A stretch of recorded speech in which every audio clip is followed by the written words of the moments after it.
half-hearted. Once again, we're almost done. All right, and this is the panel about ROI. So this is going to be the most important and meaningful session all day. The best was saved for last. So each of these guys introduces. I'm Greg Sterling. I'm an analyst. I've been in the mobile space, location space for a while, and that's all you need to know about me. These guys are the stars, so each of you introduce yourselves, and then we're going to talk in real practical terms about mobile campaigns, and hopefully get in a few more questions from the audience than the last panel did. So, Greg, and I should point out, I'm Greg, this is Greg, and then we've got David and David. Okay, you can applaud at anything you like, that's fine, go ahead. All right, so I'm Greg Crockart. I'm co-president of Joule. Joule is WPP's mobile specialist agency. And I've been in mobile for getting on for 13 years, if you can believe that or not. I worked in London at Flytext, which was the first mobile marketing agency out there. And we started with the Cadbury's Text and Win campaign way back in 2001. So seen quite a lot of evolution in mobile since those 13 years. Hi, David Staas, JiWire. I think I almost can match you on the longevity of mobile. I've been in mobile since about '99, since the very early days of mobile advertising with WAP on phones, if you guys remember that good stuff. JiWire, we're a leading location-powered mobile advertising and data platform, and we basically provide the full suite of services from audience targeting to rich media engagement to measurement and insights, all built around location at the core with additional data layered on top. All right, I'm Dave Rosner. I oversee the innovations practice for Initiative, which is a big IPG media agency. As long as we're saying who's been in mobile first, in '97, 2 years before '99, but it's fine. I was working on an account for Bell Atlantic, which turned to Bell Atlantic 9X, which turned into Bell Atlantic 9X Mobile. So sort of playing around the space. I've been in Initiative for 7 years. Our group is to get our clients to the future of media faster, to get them that competitive advantage, and so we jumped into mobile pretty early, did one of the first deals with JiWire, so I was excited to see these guys are here, and that was like 3 business models ago for you guys. So have jumped in and kind of just constantly trying to push the pace of what's happening in the industry. Okay, so the rule for this panel is no abstract statements, no bullshit whatsoever, okay? So we promise only practical advice. If there's bullshit coming out of their mouths, You realize one of us works at an agency, right? You can throw some food at them, all right. Okay, so what is different from a real concrete, on-the-ground, boots-on-the-ground standpoint today versus 1 year ago? What's the most important thing in your mind that's different today versus a year ago in a very practical sense? I think for me, the thing that I'm glad to see that's different is I think we're getting smarter, in particular just to zero in on one thing about geolocation. It's kind of shameful to look back at 12 months ago and kind of see the kind of things people were pitching and presenting. For example, proximity to a movie theater. We have Paramount Pictures as a client. A lot of people will come to us, and to be fair, some people still come today and say, I can target people who are near a movie theater. And we say, so what? I'm near a movie theater right now, and there is 0 chance of me going to go and watch a movie. It's a 2-hour commitment. The fact that I'm near one doesn't mean that I'm going to go right now. So what I'm really glad to see is that people are getting smarter about geo. I think they're looking at where people go over a much longer period of time, and they're coming to us and saying, I can give you people who go to movie theaters 3 times a month on average. That for us is much more interesting. Suddenly we're looking at people who are not just near a movie theater, but we're looking at people who are actually moviegoers, people who make movie-going part of their entertainment lifestyle.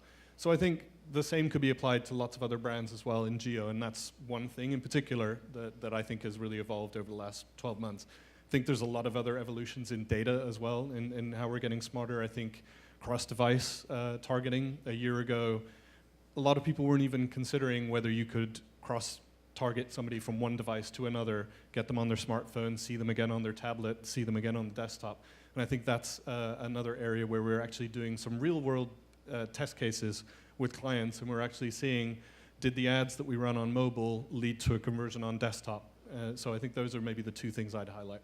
One quick follow-up on that. How do you track that cross-platform? Sure. There's a lot of different ways. Just the principal way that you do. I would say there's kind of two prime methods of doing it. The most effective and most reliable is when there's a persistent login. So if you're lucky enough to be working with a client who has an m-commerce, an e-commerce platform, and the user has some kind of login identification, obviously that makes it very easy to track their behavior on mobile, what they're doing, and then see if the sale actually ends up happening on desktop. If that doesn't exist, then obviously you're into things like IP address and Wi-Fi. And I think everybody kind of feels as though that's still a little bit of kind of voodoo and magic. And I think everybody is really kind of testing that space out right now, just trying to find out who really is doing the best job at re-identifying those users using things like Wi-Fi, Okay, great. IP address. Dave Staas, a year ago today, practical difference in your So, world. I mean, I think if you rewind the clock a year ago, a lot of what Greg was just getting at was the way that we looked at audience as an industry. In mobile, you didn't really have great options around an audience. I mean, if you had a really rich, I know my customer. My customer is, Sally, and she's a mom. She's got 2 young kids, and she shops here and she vacations here, and these are the kinds of things she likes. When you went to buy audience in mobile, your options were basically, well, I have some content that skews more female than male. How does that work for you? And it really left a lot of brands sitting on the sidelines saying that's not exactly what I'm looking for around audience. I think if you fast forward, to today, 12 months later, you have a lot of rich capabilities around large-scale data sets, a variety of data sets in the market now, and the challenge has really become less of, hey, I don't feel comfortable that I can reach my audience. It's more what data is working and what are the things that work now out of all these options to be able to go and figure out audience. And brands and agencies are getting really smart of trying a lot of those different levers and figuring out what's working and what's not. Say lovers or lovers? Levers. Lovers. I think we are all lovers of mobile marketing. Lovers of mobile. All right. So how do you determine what works? I mean, you're saying you've got all these data sets. There's a lot of sort of black box stuff that goes on. How do you actually determine this data set is effective, this one is not? Yeah. Well, it comes down to, to a certain level, a lot of trial and error and working with the, what is the campaign objective, right? And so what gets interesting is when you look at, we start with location data, right? So it's a very powerful source, but as a lot of people have said, location alone isn't, the end-all, be-all. It's one piece of the pie. So you can think of, for example, location as 2 pieces of the pie, right? You have location history, which gives you the ability to build audiences. You have current location, which gives you context. And then depending on what type of brand you are, you're going to play those differently. So as a retailer, retailers are finding that targeting their audience when they're in a store, whether their store or a customer's store, has a 42% lower effectiveness than targeting that same audience outside the store. But it's totally different when it comes to automotive, right? So you have to look at what are the different levers and what works. I think an example of a brand that's done a great job with it is Quaker wanted to reach moms, and instead of just saying, I'm gonna go reach moms, what they really began to look at is what are the subsegments of moms that have a lot of scale with new types of data that I can really begin to optimize around. So they looked at suburban moms versus urban moms and found a real difference in how the campaigns perform there. They looked at moms that lived a healthier lifestyle, that go to gyms and public parks to market a healthy breakfast product. They looked at moms that were considered carpool moms. They travel greater geographic distances over the course of their day than moms that stay in a smaller geographic location.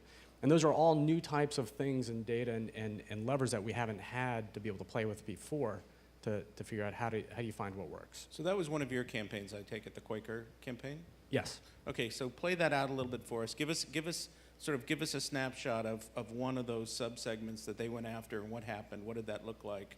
How did you validate that it was working or not working?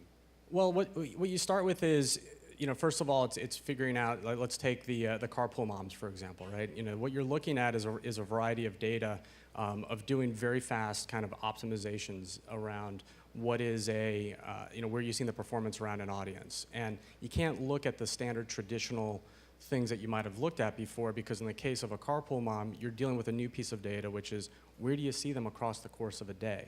And so it's really being able to understand what are the different factors that you have to play with and really beginning to test all those individual factors, but doing it in real time.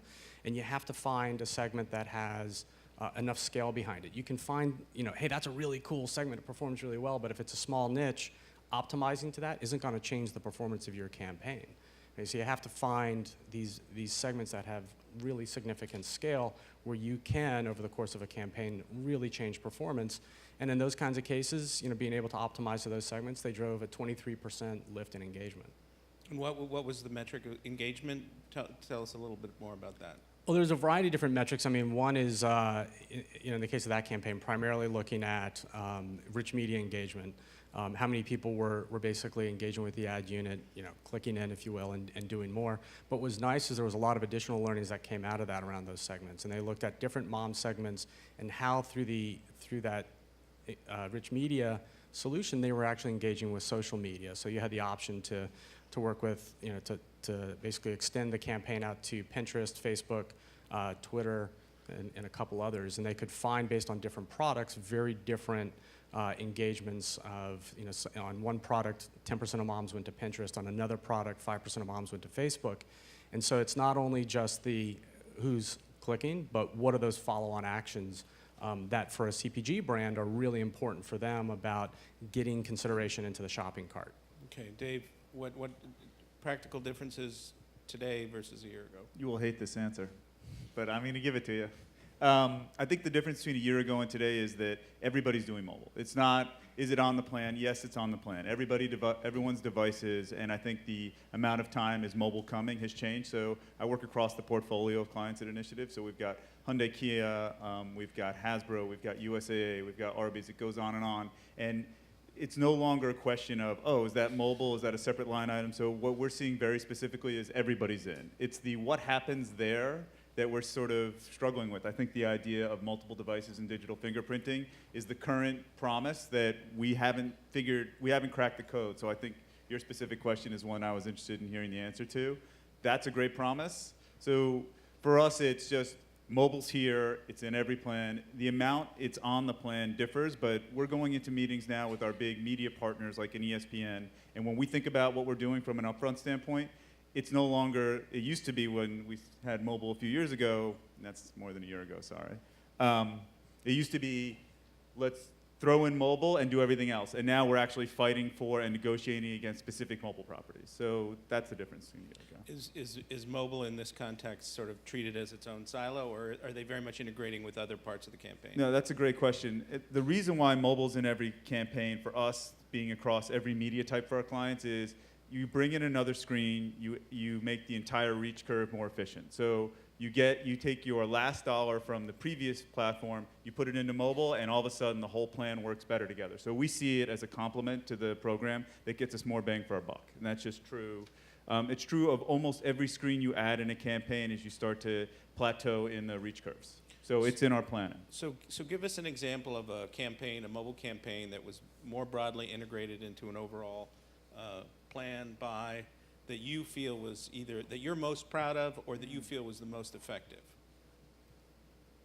So the example of and what be as very specific as right. you can about So everything. if you want the real specifics, I've got to go for pieces of the puzzle that are mobile only, because that's where we own all the specifics. The general pieces where we're bringing in networks just increases the effective reach of the buy, and so it's not the specific story that we tell, but when we're planning across all platforms for an Arby's, we have our Arby's star here, who does this more than anybody else. That's Jonathan. Literally, it's on every plan, and it just makes the plans work harder. I think what we're also seeing, where we get the specifics, is with, actually, we'll talk about a program that Jonathan oversaw for Arby's, where we worked with a company called Checkpoints, where literally we were inspiring people to go into the stores and check in. And we saw, I don't even think, the numbers are so high about the amount of traffic that drove over that 3-month period that we are still continuing to check them. It was upwards of a 10x. So tell us more about that campaign. If that's the campaign that Sure. you're choosing, tell us everything you can about that campaign. What was the creative like? What was the call to action? What was the landing page? Tell us all of that stuff.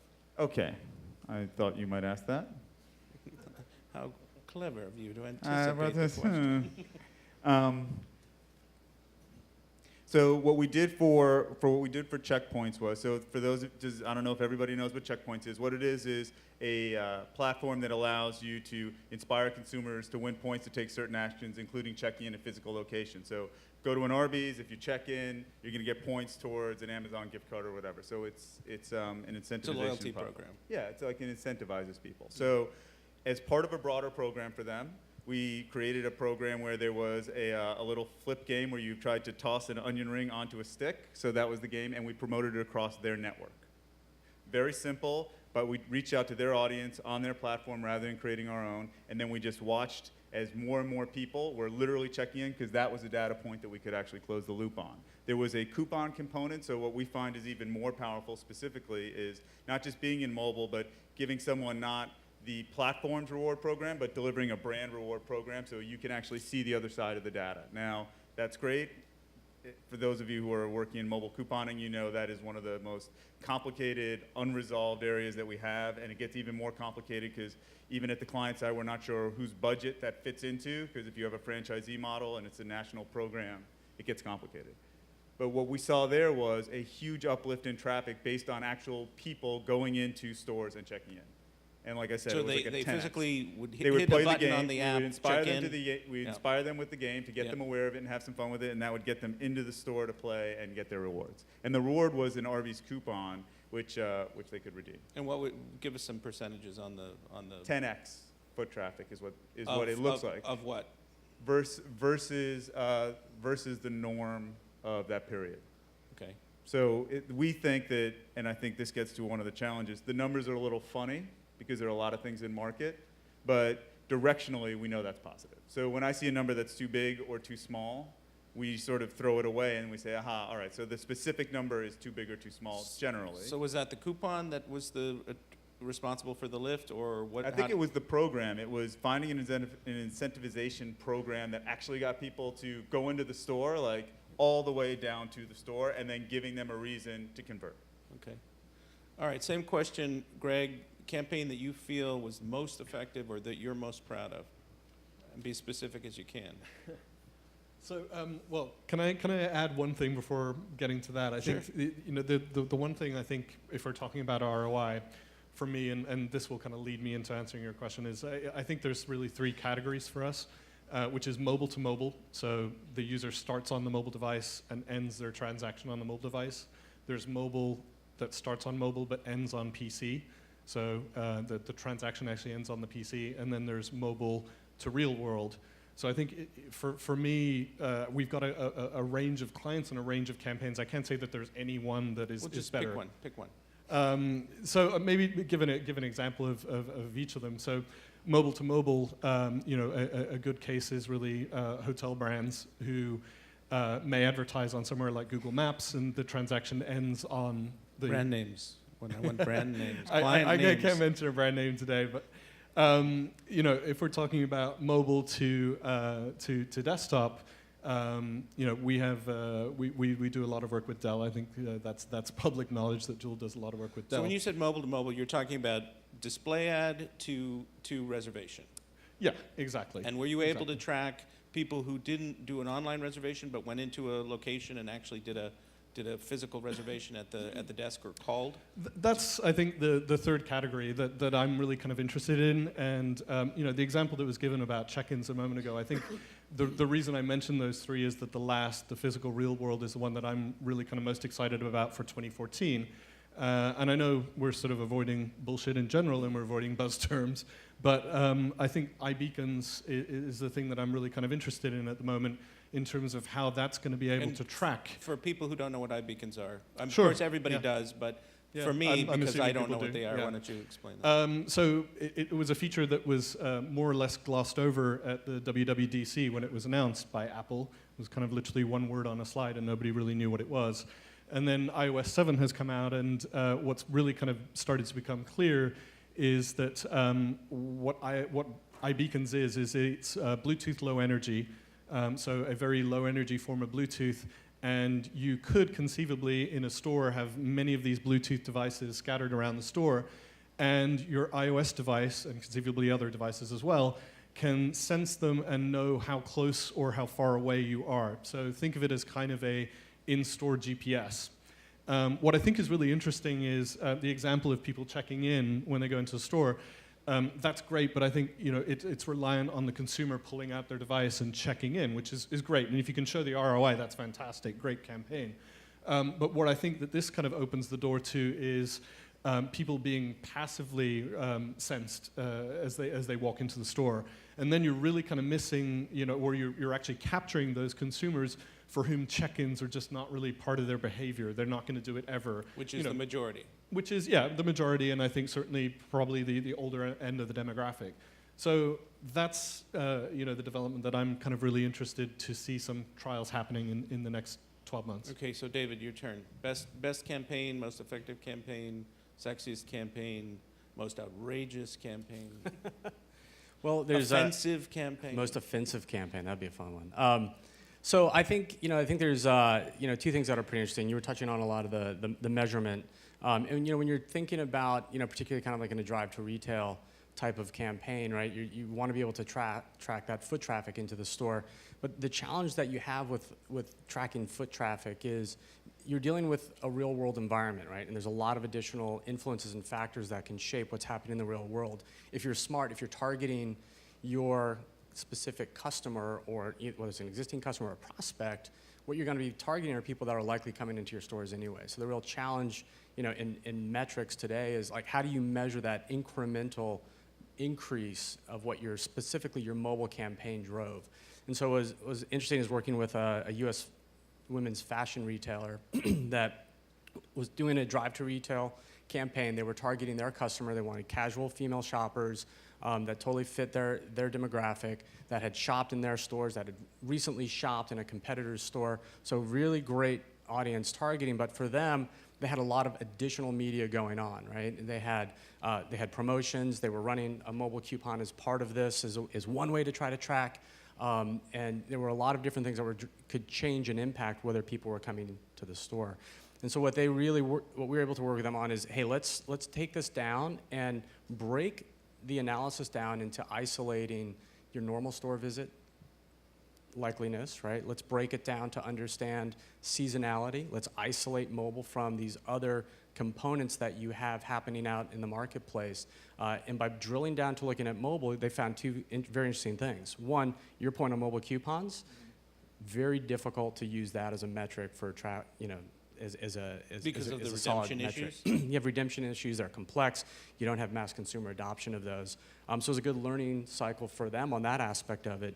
But when they were able to then isolate the mobile specific foot traffic and look at just the incremental lift, they found a 32% higher increase in foot traffic against a very highly matched audience control segment, right? And so for them, they were able to take a look at this and realize what was mobile actually contributing to their bottom line with all these other influences factored out. And for them, it became a way for them to really understand mobile as one of their first times spending in mobile, what's working and what's not. So how much time do we have? We have a half an hour in this session? Okay. So we have about 8 minutes left in our official time, and we won't keep you after school because I know you all want to start drinking, as I do, of course. Sorry if that was a crude or off-color remark.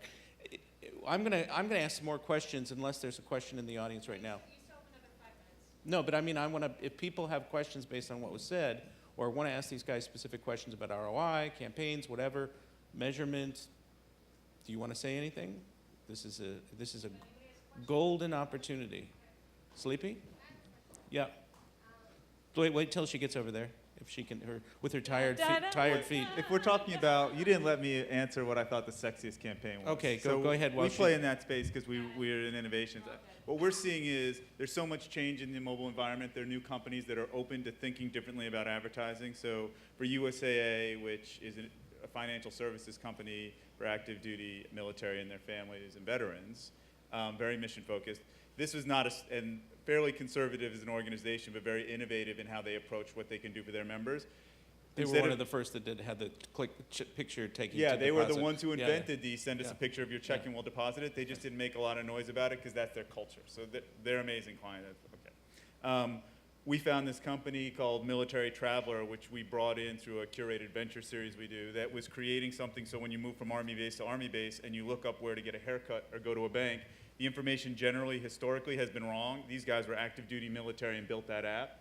And we figured out a way to partner with them, with USAA long term, to make that better and actually help them transition from this being their night jobs to this being their day jobs. So to me, that's a much more interesting place because we can find the change in the mobile industry and then think totally differently about ways to go way beyond the banner. Okay. I have a quick question. On an international level, are there any sort of markets or countries that we can look to that are maybe way ahead of the game, further along than the US, or even just inspirationally? I'll speak obviously to what we're focused on at the moment. In my day-to-day work is the US, but obviously coming from the UK, as you can probably tell from the accent, I have some experience outside. I think what I've seen is that the differences between markets like the UK and Japan, who were miles ahead of the game, quite honestly, have really kind of slimmed down. And at the moment, I think I'm personally not seeing a lot of instances where markets are vastly ahead of where the US is. I think we can maybe, again, still look to some behavior, things like QR codes that took off like wildfire in Japan for one reason, just never really happened here. And I think that there's certain things like that we can maybe look to. But at the moment, I think, quite honestly, we're as innovative as it gets in the US market nowadays. Okay, another question? Any other questions? No? Okay, Okay. back to you guys. Okay, great. Thank you.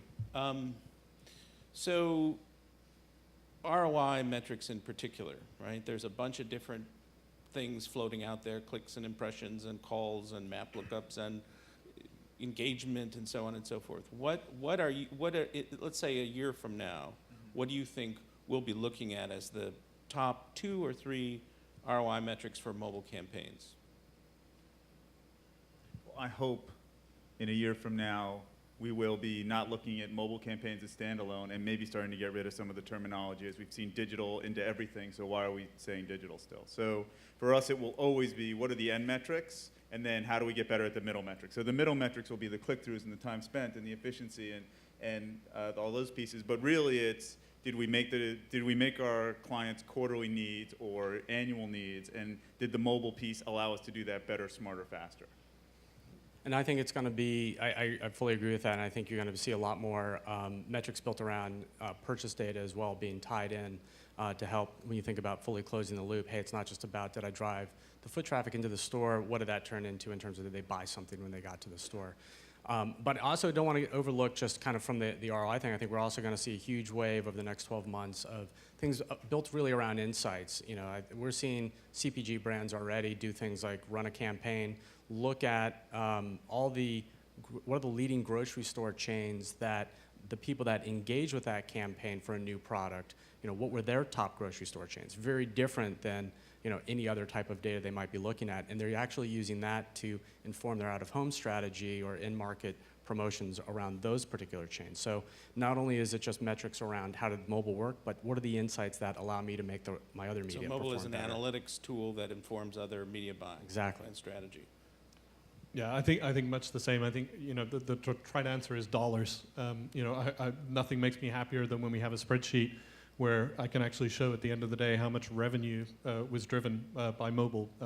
And again, it's a lot easier with some clients than others. If you can track that mobile-to-mobile transaction and say, we did $1.5 million in sales through the mobile app, this last 2-week period. I think that that's the goal for all clients, whether the transaction ends on mobile or it ends in the store or ends on a website. But I agree as well that that should inform a lot of other things about how people use mobile devices for consideration, how it impacts them. So those are the two keys. Last question? Last question? Do I have a mic? All right, I got a mic. Any questions from the audience? All There's right. one. I'm your new MC. Is that all right, guys? I was fired. She wasn't fired. She wasn't fired. I used to be a lawyer. I'll handle your case. Hi, just wondering, I heard a lot today about how people do a lot of research on mobile and then go to the desktop to make the sale or go to the retail location to make the sale. And I'm wondering what you think some of the things that need to improve to actually improve m-commerce and actual commerce on the phone and finishing a transaction and having a smoother shopping cart and that kind of thing on the phone. And if brands are asking you for that type of service and how important that is for them, and how long you think that will be before there's some sort of better way of doing that. So what are brands asking for m-commerce improvements? What has to be done, and how long before those wildly idealistic things are realized? Sure. I think from us, what we've certainly seen of our clients, and we hear from a lot of other people, is as you know, the transaction rates and the conversion to sale rates on smartphone, tablet, and desktop basically go in that order. Smartphone converts at the lowest rate, tablet higher, and actually almost equal to desktop, and shopping cart is almost equal as well on tablet. I think that a lot of clients are kind of resigned to that being the way it is. And I think it is going to be something that's going to take a long time to really improve. Personally, I can literally think of an example yesterday where I was trying to pay for my bag that I booked on my flight with Virgin America, and did one thing wrong on the form. Too many fields. Yeah, too many fields. It was Credit a pain. card entry problem. So I think that we all know what the problem is. Our clients asking for a solution, not immediately. I think people are kind of resigned to that being the way it is right now. But I think we can all foresee a future. I think the fingerprint ID on the new iPhone 5S is kind of maybe a good example of how stored credit cards could actually make transactions on smartphones become a little bit easier for all of us. I don't think that's going to happen, and Apple certainly have said they're not going to open up APIs immediately to that. But who knows, 6 months now, you could just pay for your bag by putting your thumbprint, and boom, done. Okay, so one of you, but not both, respond to his question, since we're kind of at the end of the session. I do think I would add that it's absolutely about making the mobile shopping experience to buy on your mobile phone a lot easier. I mean, a lot of folks don't even have a mobile site for making purchases, right? So there's a ton that needs to happen there just on the back end if you can get the right audience there. But I think in front of it, you also have to be doing a lot of audience analytics up front, right? Because if you look at a lot of research around, the number of people that say I prefer to research, on a smartphone, and then I prefer to buy on a smartphone drops by about half. Similar with a tablet. That's not necessarily a bad thing, because what they're saying is I prefer to actually go buy in store in the case of a retailer. So understanding which is that half that likes to buy in store by doing that analytics of who actually drove to store and tying that to purchase data, and who drove to my mobile site instead, and understanding the nuances of audience around that will allow you to do a lot better around targeting what that path to purchase looks like into the right channel. And then you have to have the back end to be able to support that channel. Okay, so final word of the conference. You get the last word of the entire conference. Anything you want to say about anything mobile, personal details about your life, something you want to confess? I'm about to be an perhaps? uncle. That's why I checked my phone. My brother's having his third baby. Didn't come in. Congratulations. That's why, so. All right. Big Yes, round of as you can applause. watch Come on that. on. I can't beat that. I'll buy him his first mobile phone. Now, I think for us, when we think about if we wanted to end the conference, we need to be pushing harder. There are some basics in mobile that we aren't doing universally. We aren't using enough geo information. We aren't optimizing creative. All the lessons that we learned the slow, long way in digital, those should be happening right now, because we're seeing very clearly doubling the effectiveness just by doing things that we should be doing that tech is allowing us to. So that's the first part. Like, let's be smarter about our day jobs so we can just push this along, because we're the ones in the way. And the second piece is, let's get a lot more excited about all these other platforms that are opening, because if you simply go online and take a look at all the things that the people around you are enjoying in mobile, those are the great ideas for our clients and brands that allow us to do things that nobody's done before. And the more people who do that, the more that will become a real viable, scalable option for clients. For me, I don't know if you can imagine what these kind of conferences were like 10 years ago. But if you can, Terrible. They were terrible if you, 10 years if you ago. can try 20 and years try ago. and Terrible, Greg. try and Terrible. conceive of what they were. These conferences are fantastic, and I think that it has taken a long time for mobile to get through that crawl, walk, run stage, and I finally kind of think that 2014 is we're not running, we're sprinting. We're getting a lot smarter, and so I think that I'm just kind of glad that we're finally there, and that's what I want to say. Final.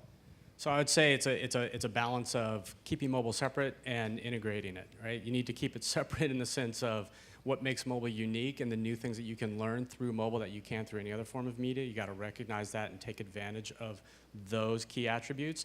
And then you need to integrate it, because what mobile can do is it's not a silo. You know, bring it back in to inform the rest of your media. Mobile can light that up with new forms of data, new forms of information that can make the rest of your media mix far more effective.